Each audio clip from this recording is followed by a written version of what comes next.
واتل عليهم نبأ ابني آدم بالحق إذ قرب قربانا فتقبل من أحدهما ولم يتقبل من الآخر قال لأقتلنك قال إنما يتقبل الله من المتقين الحمد لله যাবতীয় প্রশংসা যাবতীয় গুণগান যাবতীয় দয়া সপ্ত সেনা একমাত্র আল্লাহ সুবহানাহু ওয়া তাআলার জন্য, যে আল্লাহ সুবহানাহু ওয়া তাআলা আমাদেরকে বিগত একটি সপ্তাহ জুমা অতিবাহিত করে আবার আল্লাহ সুবহানাহু ওয়া তাআলা আমাদেরকে যথাসময়ে মসজিদে আসার সুযোগ তৌফিক দান করেছেন। সে আল্লাহ সুবহানাহু ওয়া তাআলার দরবারে শুকরিয়া এবং প্রশংসা আদায় করি। আমরা সকলেই বলি আলহামদুলিল্লাহ। লক্ষ কোটি দুরূদ এবং সালাম বর্ষিত হোক যিনি সর্বকালের সর্বযুগের শ্রেষ্ঠ মহামানব নেতা, যিনার অক্লান্ত পরিশ্রম অক্লান্ত শ্রমের মাধ্যম দিয়ে আজকে আমরা সবচাইতে সেরা ধর্ম ইসলামকে পেয়েছি, সেই নবী সাল্লাল্লাহু আলাইহি ওয়াসাল্লামের উপর দরুদ এবং সালাম বর্ষিত হোক। আমরা সকলেই বলি আল্লাহুম্মা সাল্লি আলাইহি আল্লাহুম্মা বারিক আলাইহি। প্রিয় উপস্থিতি, আজ পবিত্র জুমার দিন, আরবি মাস, যেই মাসে আমরা পদার্পণ করেছি এবং প্রায় অর্ধেক মাস অতিবাহিত হয়ে গিয়েছে। রমজান মাসের পরের মাস হচ্ছে শাওয়াল, শাওয়াল মাসের পরের মাস জিলকদ মাস, এরপরেই হচ্ছে জিলহজ মাস, হজের মাস, কুরবানির মাস, হজের মাস। আমরা বর্তমানে যেই মাসে পদার্পণ করেছি এই মাসটির নাম হচ্ছে জুলকাদা। জুলকাদা মাসের আজকে 22 তারিখ, আর 8 দিন পরেই জিলহজ মাস পড়ে যাবে, হজের মাস পড়ে যাবে, কুরবানির মৌসুম চলে আসবে। যেহেতু সময় সংক্ষেপ, এই জন্য আজকে আমরা যে বিষয় নিয়ে আলোচনা করব, আমাদের আলোচ্য বিষয় হচ্ছে প্রাচীন যুগে কুরবানির ইতিহাস। যেহেতু কুরবানির সামনে, সুতরাং কুরবানি সংক্রান্তই আলোচনা আমরা এই 2-1 সপ্তাহ করব। আলোচ্য বিষয় হচ্ছে প্রাচীন যুগে কুরবানির ইতিহাস। প্রিয় উপস্থিতি, আল্লাহ সুবহানাহু ওয়া তাআলা পৃথিবীতে যত নবী এবং রাসূলগণ প্রেরণ করেছিলেন, পৃথিবীতে যত নবী এবং রাসূলগণের আগমন হয়েছে, সমস্ত নবী এবং রাসূলগণ এর উম্মতদের ওপর আল্লাহ সুবহানাহু ওয়া তাআলা এই কুরবানির বিধান, এই কুরবানির প্রথা আল্লাহ সুবহানাহু ওয়া তাআলা প্রত্যেক নবী এবং রাসূলগণের উম্মতদের ওপর দিয়েছিলেন, কুরবানির বিধান দিয়েছিলেন। বাবা আদম আলাইহিস সালাম থেকে নিয়ে মুহাম্মদ সাল্লাল্লাহু আলাইহি ওয়াসাল্লাম পর্যন্ত যত নবী এবং রাসূলগণের আগমন ঘটেছে, সমস্ত নবী এবং রাসূলগণ এর উম্মতদের ওপর আল্লাহ সুবহানাহু ওয়া তাআলা কুরবানির বিধান দিয়েছেন, নীতিমালা দিয়েছেন। আল্লাহ সুবহানাহু ওয়া তাআলা সূরা হজ্জের 34 নম্বর আয়াতে আল্লাহ সুবহানাহু ওয়া তাআলা বলছেন, ওয়ালিকুল্লি উম্মাতিন জাআলনা মানসিকাল লিয়াযকুরু ইসমাল্লাহ। আল্লাহ সুবহানাহু ওয়া তাআলা বলছেন, প্রত্যেক উম্মতদের জন্য আমি আল্লাহ সুবহানাহু ওয়া তাআলা কুরবানির বিধান দিয়েছিলাম, লিয়াযকুরু ইসমাল্লাহ, যাতে করে আল্লাহ সুবহানাহু ওয়া তাআলাকে তারা এই কুরবানির মাধ্যম দিয়ে স্মরণ করে, কুরবানির মাধ্যম দিয়ে আল্লাহ সুবহানাহু ওয়া তাআলাকে একটু মনে করে।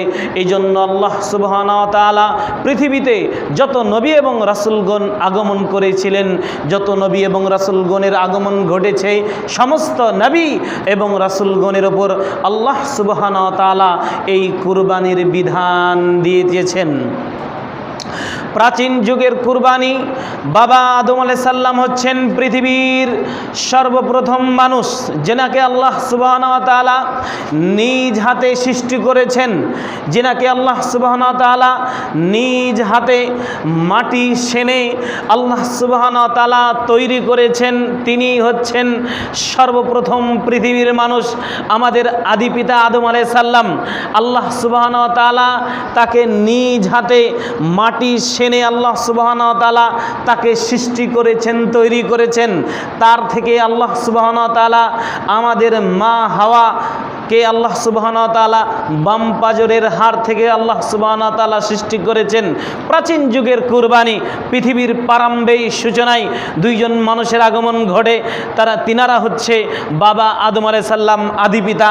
এরপরে মা হাওয়াকে আল্লাহ সুবহানাহু ওয়া তাআলা সৃষ্টি করেছেন বাবা আদম আলাইহিস সালামের বাম পাজরের হাড় থেকে। এই দুইজন মানুষের পৃথিবীর প্রারম্ভে সূচনায় এই দুইজন মানুষের আগমন ঘটেছে। এছাড়া পৃথিবীতে আর কোনো সে সময় মানুষ ছিল না। বাবা আদম ছিল এবং মা হাওয়া ছিল। দুইজনকে আল্লাহ সুবহানাহু ওয়া তাআলা বিবাহের মাধ্যম দিয়ে, বিবাহ বন্ধনের মাধ্যম দিয়ে আল্লাহ সুবহানাহু ওয়া তাআলা জান্নাতে রেখে দিয়েছিলেন। উকিল হয়েছিলেন আল্লাহ নিজে উকিল হয়ে তাদের দুইজনের বিবাহ বন্ধন এর মাধ্যম দিয়ে তাদের সাংসারিক জীবন এই জান্নাতে আপনার সূচনা হয়। বাবা আদম আলাইহিস সালাম এবং মা হাওয়া, তাদের থেকে যে সমস্ত সন্তানগুলো জন্মগ্রহণ করত, তাদের নিয়ম ছিল, প্রথা ছিল, একসাথে দুইটি সন্তান জন্মগ্রহণ করত, এক ছেলে এবং এক মেয়ে, এক ছেলে এবং এক মেয়ে।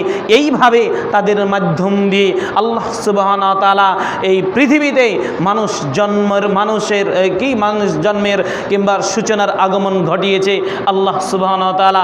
বর্তমানেও আপনি দেখেন আমাদের যেগুলো সন্তান আমরা দেখতে পাচ্ছি, আমাদের অনেক মায়ের শুধুমাত্র অনেক সময় একটি ছেলে বাচ্চা প্রসব করাছে অথবা একটি মেয়ে বাচ্চা প্রসব করাছে।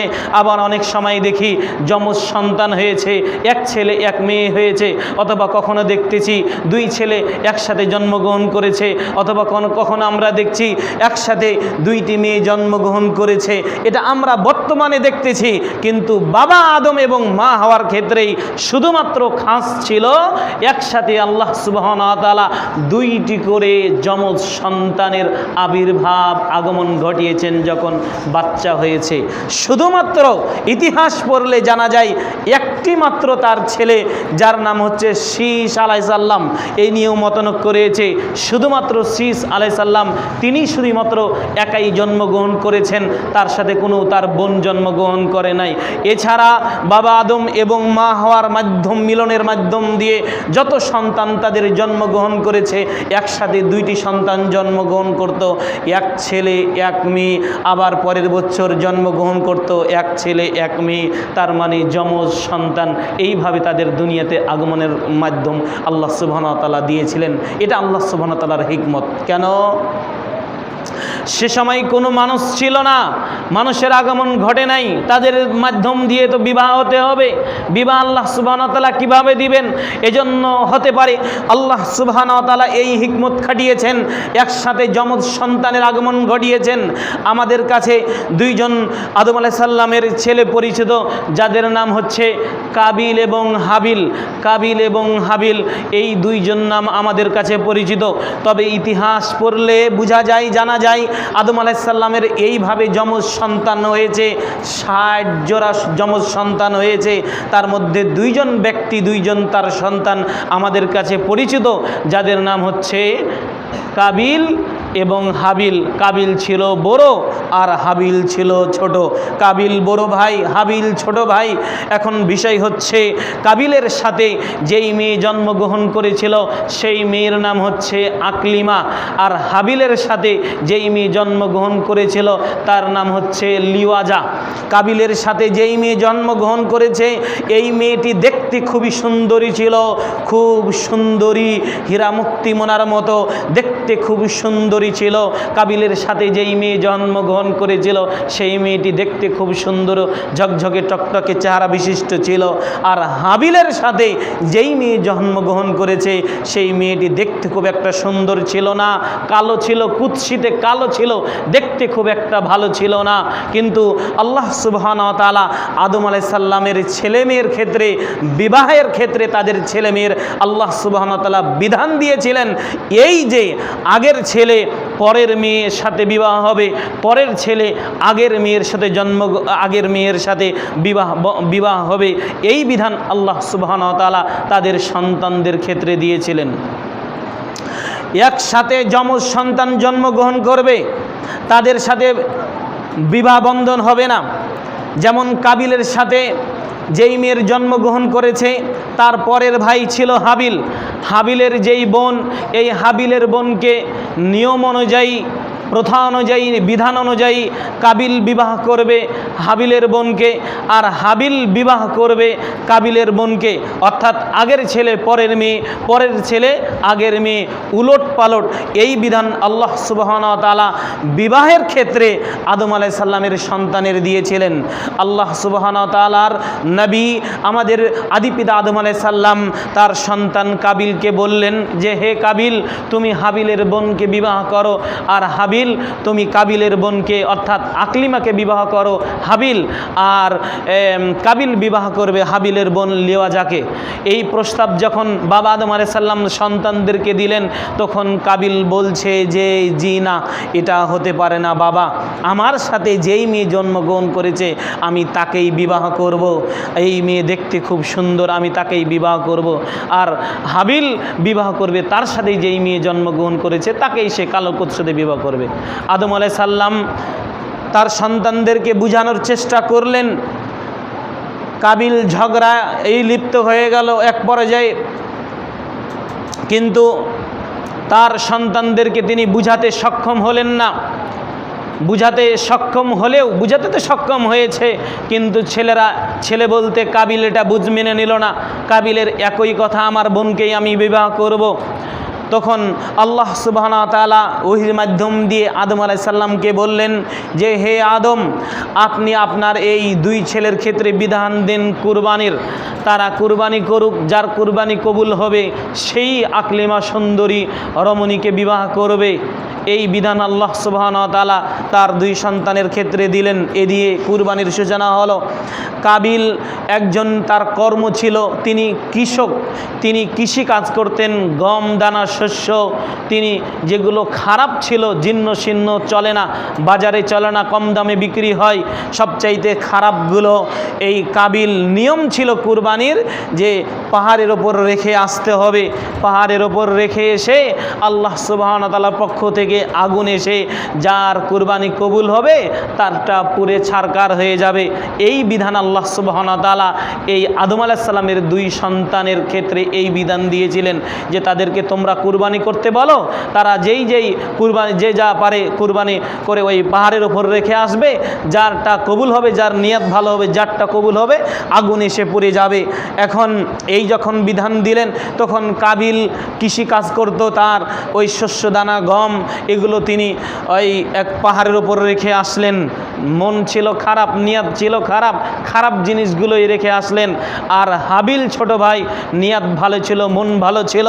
এই হাবিল তিনি মেষ চড়াতো, এজন্য কোনো বর্ণে এসেছে তিনি একটা গরু কুরবানি দিয়েছিলেন, গরু রেখে এসেছিলেন। আবার দুম্বাও পাওয়া যায়। যাই হোক, মোটা তাজা, হিষ্টপুষ্ট, দেখতে খুব সুন্দর, এই ধরনের সব চাইতে তার যেগুলো পাল ছিল, মেষের পাল, এই মেষের পালের মধ্য থেকে, দুম্বার পালের মধ্য থেকে সুন্দর ঝকঝকে টকটকে হিষ্টপুষ্ট একটা মোটা তাজা, তেরু তাজা, মোটা তাজা একটা দুম্বা রেখে আসলেন। এরপরে আল্লাহ সুবহানাহু ওয়া তাআলা হাবিলের যেই নিয়ত ছিল যে আল্লাহ সুবহানাহু ওয়া তাআলার সন্তুষ্টির জন্য কুরবানি, আল্লাহ সুবহানাহু ওয়া তাআলা তার মনকে, তার নিয়তকে আল্লাহ সুবহানাহু ওয়া তাআলা কবুল করলেন। দুজনে রেখে আসলেন। দেখা গেল আগুন এসে হাবিলের কুরবানি কবুল হয়ে গেল, আর কাবিলের বড় ভাইয়ের কুরবানি কবুল হলো না। নিয়ত ভালো ছিল না, সবচাইতে খারাপগুলো দিয়ে এসেছিল ওই পাহাড়ের উপরে। কুরবানি কবুল হলো না, হাবিলের কুরবানি কবুল হয়ে গেল। বিধান অনুযায়ী এখন হাবিল তার যেই বোন, কাবিলের যেই বোন আকলিমা দেখতে সুন্দর, তাকেই বিবাহ করবে। এখন কাবিল বলতেছে না, আমি তাও মেনে নিব না, আমি তাকেই বিবাহ করব। এইভাবে কাবিলের যখন কুরবানি যখন কবুল হলো না, যখন সমাজের কাছে কাবিল অপমান অপদস্থ লাঞ্ছিত হলো, মানুষের কাছে অপমান অপদস্থ লাঞ্ছিত হলো। এক অপমান হচ্ছে নিয়ম অনুযায়ী কাবিল বিবাহ বন্ধনে আবদ্ধ হয়নি, তখন তাদেরকে কুরবানির যেই নিয়ম, যেই প্রথা আল্লাহ সুবহানাহু ওয়া তাআলা দিতে বললেন সেটা করতে বললেন, সেটা তো সেও পাশ করলো না, সেখানেও ফেল করলো। এই দিক দিয়ে আবার সব দিক দিয়েই সমাজের কাছে আপনার কাবিল অপমান অপদস্থ লাঞ্ছিত হচ্ছে।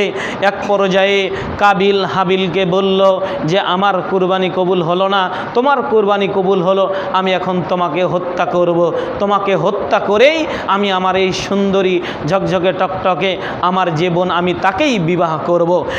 সেই ঘটনা আল্লাহ সুবহানাহু ওয়া তাআলা সূরা আল মাঈদা এর ২৭ থেকে নিয়ে ৩২ নম্বর আয়াতের ভিতরে আল্লাহ সুবহানাহু ওয়া তাআলা স্পষ্ট ঘোষণা করেছেন। আল্লাহ সুবহানাহু ওয়া তাআলা বলছেন, ওয়াতলু আলাইহিম নাবা আবনাই আদম বিল হক ইদ কররাবা কুরবানান ফাতুকুব্বিলা মিন আহাদিহিমা ওয়া লাম ইতাকাব্বাল মিনাল আখার। আল্লাহ সুবহানাহু ওয়া তাআলা আমাদের নবীকে দিয়ে এই কথা বলিয়ে নিলেন, ওয়াতলু আলাইহিম, হে নবী, হে মুহাম্মদ সাল্লাল্লাহু আলাইহি সাল্লাম, হে নবী, আপনি এই আদম আলাইহিস সালামের দুই সন্তান কাবিল এবং হাবিল, এই দুইজনের ঘটনা বৃত্তান্ত কেসা কাহিনী, আপনি যেটা সঠিক যেই কেসা কাহিনী, সঠিক যেই ঘটনা, এই সঠিক ঘটনা আপনি মানুষকে তেলাওয়াত করে পাঠ করে শুনিয়ে দিন।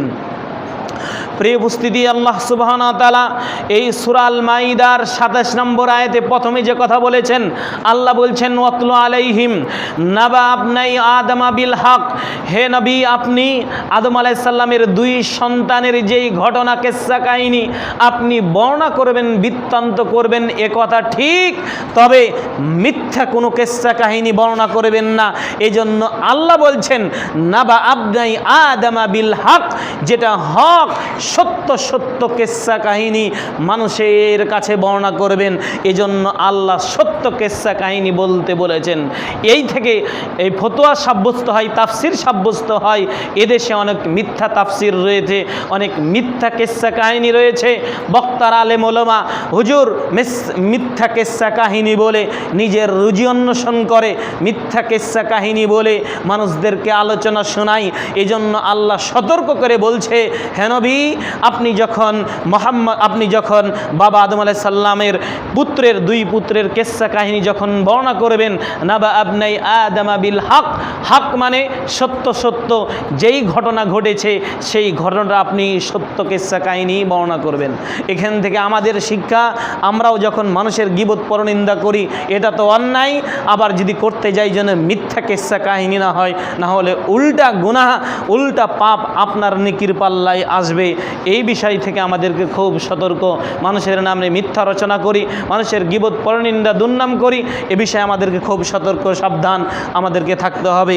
আল্লাহ সুবহানাহু ওয়া তাআলা কিসসা কাহিনী বর্ণনা করতে বললেন, না ইয়াতলু আলাইহিম নাবা আবনাই আদম বিল হক ইদ কররাবা কুরবানান ফাতুকুব্বিলা মিন আহাদিহিমা ওয়া লাম ইতাকাব্বাল মিনাল আখার। তারা যখন উভয় কুরবানি নিয়ে সেই পাহাড়ে উপস্থিত হলো, ফাতুকুব্বিলা মিন আহাদিহিমা, তাদের দুইজনের মধ্য থেকে একজনের কুরবানি আল্লাহ সুবহানাহু ওয়া তাআলা কবুল করলেন, ওয়া লাম ইতাকাব্বাল মিনাল আখার, আরেকজনের কুরবানি কবুল করলেন না। তার মানে হাবিলের কুরবানি আল্লাহ সুবহানাহু ওয়া তাআলা কবুল করলেন, আর কাবিলের কুরবানি কবুল হলো না।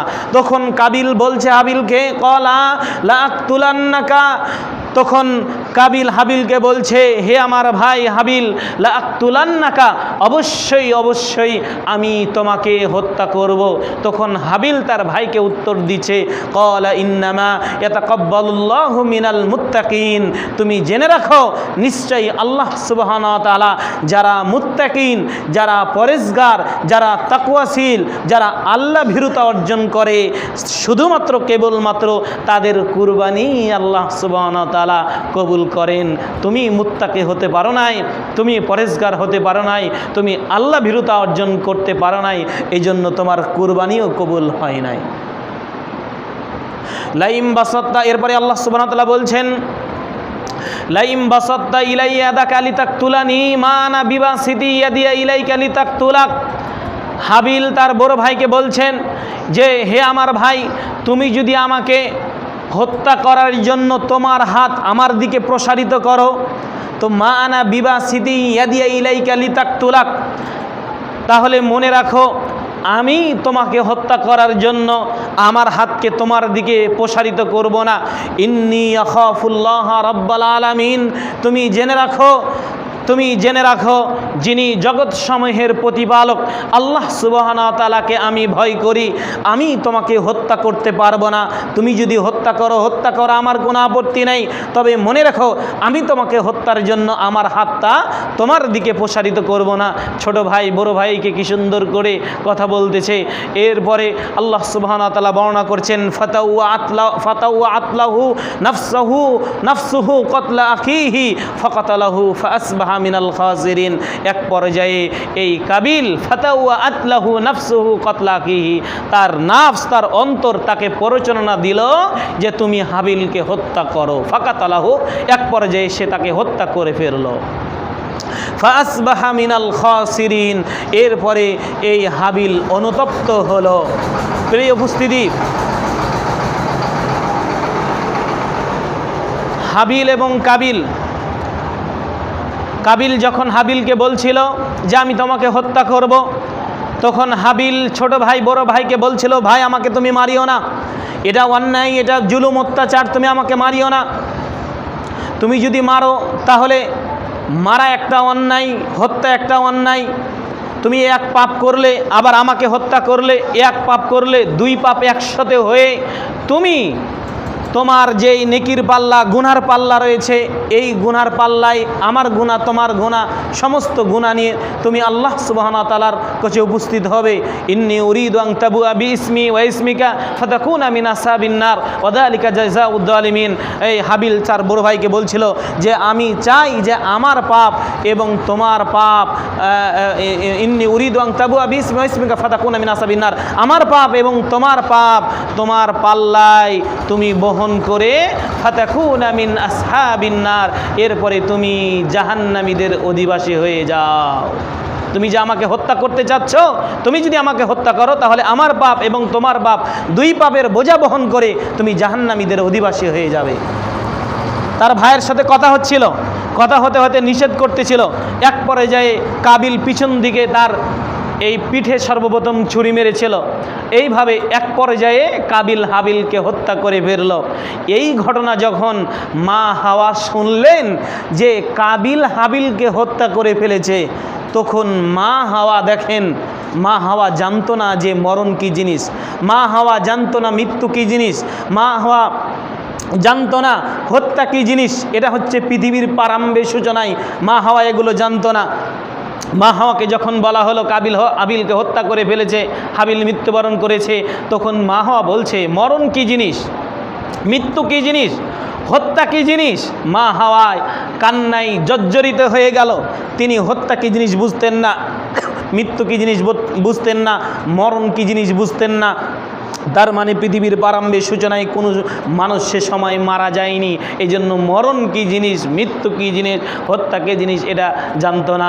বাবা আদম আলাইহিস সালাম যখন মা হাওয়াকে বিষয়টা বুঝালেন, তখন বুঝতে পারলেন যে মরে গিয়েছে, তিনি আর বেঁচে নাই, পৃথিবীতে আর চলাফেরা করতে পারবে না। তখন মা হাওয়া কান্নায় জর্জরিত হয়ে গেল।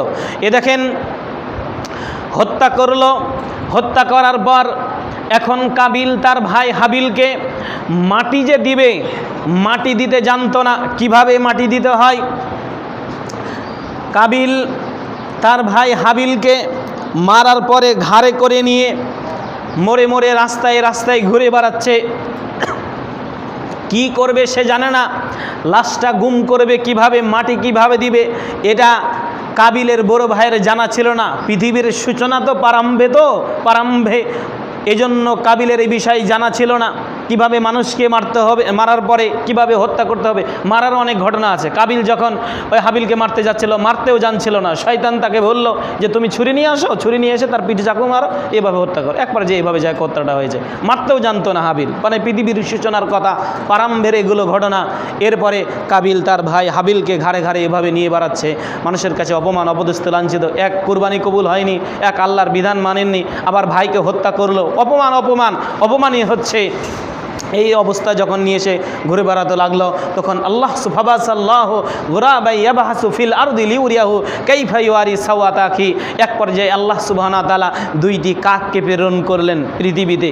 দুইটি কাককে প্রেরণ করে, দুইটি কাক, একটি কাক আরেকটি কাকের সাথে মারামারি করে, আরেকটি কাক যখন একটি কাক আরেকটি কাকের সাথে মারামারি করলো, এক পর্যায়ে একটি কাক মারা গেল।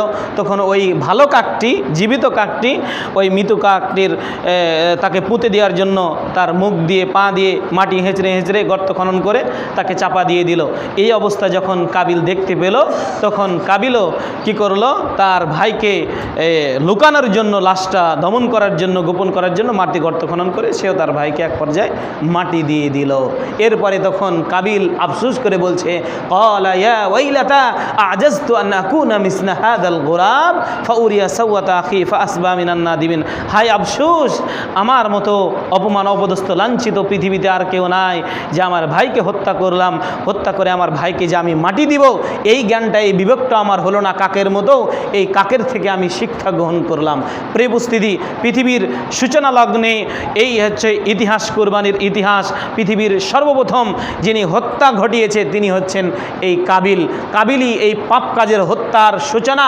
এজন্য পৃথিবীতে তখন থেকে নিয়ে যত হত্যা হয়েছে, হচ্ছে, হবে, সমস্ত হত্যার এক ভাগ পাপ বহন করতে হবে কাবিলকে। সুতরাং কাবিল যেহেতু এই পাপ, এই হত্যা চালু করেছে, এখন পৃথিবীতে যত হত্যা হচ্ছে সমস্ত হত্যার এক ভাগ পাপ বহন করতে হবে আপনার কাবিলকে, এবং হয়ে যাচ্ছে, তার গুনার পাল্লায় যাচ্ছে। সুতরাং আমরা যারাও সমাজে, আমরা যারা দেশে খারাপ কাজ চালু করবে, যে কোনো ধরনের জেনার কাজ হোক, গান বাজনার কাজ হোক, অথবা অন্য কোনো ধরনের খারাপ কাজ হোক, অনইসলামিক কাজ হোক, আমার দ্বারা যদি কোনো খারাপ কাজ যদি চালু হয়ে যায় সমাজে, আর ওই কাজ থেকে যদি আরও অন্য সমাজের লোকজন করে, তাহলে যত লোক এইভাবে করবে সমস্ত লোকের পাপের বোঝা আপনাকে বহন করতে হবে। অর্থাৎ যে ব্যক্তি এই পাপের কাজ চালু করবে, যে কোনো ধরনের হতে পারে। এই জন্য আমাদেরকে এই বিষয়গুলো থেকে সতর্ক, সাবধান থাকতে হবে। আলোচনার সারসংক্ষেপ যে আল্লাহ সুবহানাহু ওয়া তাআলা তাদেরকে পরীক্ষার জন্য এই বিধান দিয়েছিলেন, কিন্তু কাবিল ফেল করেছে।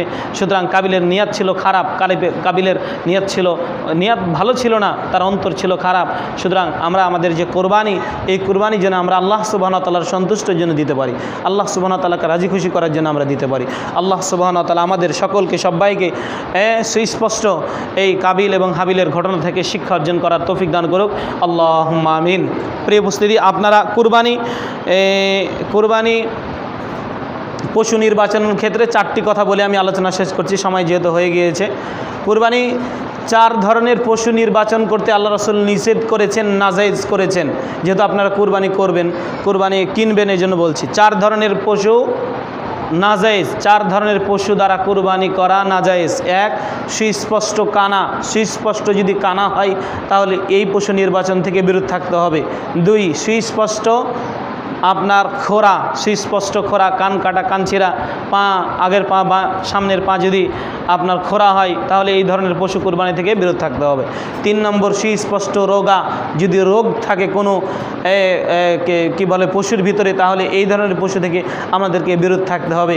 4 নম্বর হচ্ছে সুস্পষ্ট আপনার জীর্ণ শীর্ণ, দুর্বল, চলে না, কুরবানির মাঠে তাকে নিয়ে যাওয়াই না, এত দুর্বলের দুর্বল, এরকম জীর্ণ শীর্ণ পশু যদি হয় তাহলে এগুলো থেকে আমাদেরকে, এই ধরনের পশু থেকে আমাদেরকে বেঁচে থাকতে হবে।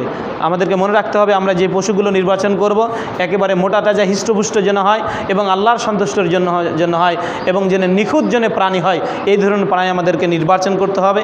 আগামী সপ্তাহে ইনশাআল্লাহ আমরা বাদবাকি আলোচনা করব। আল্লাহ সুবহানাহু ওয়া তাআলা আমাদেরকে বিষয়গুলো বুঝে আমল করার তৌফিক দান করুক। আল্লাহুম্মা আমিন। আল্লাহ সুবহানাহু ওয়া তাআলা আমাদের শিক্ষা অর্জন করার তৌফিক দান করুক। আল্লাহুম্মা আমিন।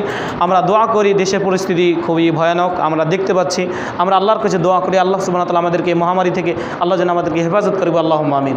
যারা অসুস্থ হয়ে আছে আল্লাহ তাদেরকে সুস্থতা দান করুক বলি আল্লাহুম্মা আমিন। আল্লাহ সুবহানাহু ওয়া তাআলা আমাদেরকে এই ধরনের ভাইরাস থেকে আল্লাহ আমাদেরকে হেফাজত করবে, আল্লাহুম্মা আমিন। এই ভাইরাস যেন আল্লাহ সুবহানাহু ওয়া তাআলা দ্রুত উঠিয়ে নেন, বলে আল্লাহুম্মা আমিন। যারা মারা গিয়েছে এই ভাইরাসে, আল্লাহ তাদেরকে শহীদের মর্যাদা দান করুক, আল্লাহুম্মা আমিন। যারা আমাদের সমাজে অসুস্থ, আল্লাহ তাদেরকে সুস্থতা দান করুক, আল্লাহুম্মা আমিন। যারা অভাব অনটনের ভিতরে রয়েছে, আল্লাহ তাদের অভাব অনটন দূর করে দিবে, আল্লাহুম্মা আমিন। যারা সমাজ থেকে মৃত্যুবরণ করেছে, আল্লাহ তাদের ভুল ত্রুটি ক্ষমা করে মাফ করে দিক, আল্লাহুম্মা আমিন। সুবহানাকা আল্লাহুম্মা ওয়া বিহামদিকা আশহাদু আল্লা ইলাহা ইল্লা আনতা আস্তাগফিরুকা ওয়া আতুবু ইলাইক। আসসালামু আলাইকুম ওয়া রাহমাতুল্লাহ।